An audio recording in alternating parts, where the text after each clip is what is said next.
Indian പ്രധാനമന്ത്രി നരേന്ദ്രമോദിയുടെ ജീവിതകഥ സിനിമയാകുന്നു. നരേന്ദ്രമോദിയായി ഉണ്ണിമുകുന്ദനാണ് ചിത്രത്തിൽ വേഷമിടുന്നത്. സിൽവർ കാസ്റ്റ് ക്രിയേഷൻസിന്റെ ബാനറിൽ ഒരുങ്ങുന്ന ഈ പാൻ ഇന്ത്യൻ ചിത്രം നിർമ്മിക്കുന്നത് വീർ റെഡ്ഡി എം ആണ്. മാവന്തേ എന്നാണ് ചിത്രത്തിന്റെ പേര്.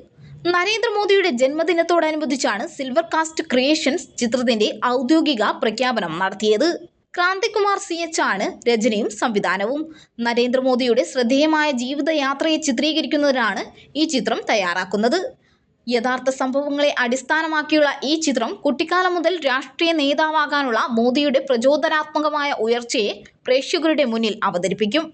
അദ്ദേഹത്തിന്റെ യാത്രയിലുടനീളം സമാനതകളില്ലാത്ത പ്രചോദനത്തിന്റെ ഉറവിടമായി നിലകൊണ്ട അദ്ദേഹത്തിന്റെ അമ്മയായ ഹീരാബെൻ മോദിയുമായി അദ്ദേഹത്തിന്റെ ആഴത്തിലുള്ള ബന്ധവും ചിത്രത്തിലൂടെ എടുത്തു കാണിക്കും. അന്താരാഷ്ട്ര നിലവാരത്തിൽ അത്യാധുനിക VFX, രാജ്യത്തെ മികച്ച സാങ്കേതിക വിദഗ്ധരുടെ വൈദഗ്ധ്യം എന്നിവ ഉപയോഗിച്ചാണ് ഈ ചിത്രം തങ്ങൾ ഒരുക്കുന്നതെന്ന് നിർമ്മാതാക്കളായ സിൽവർ കാസ്റ്റ് ക്രിയേഷൻസ് അറിയിച്ചു.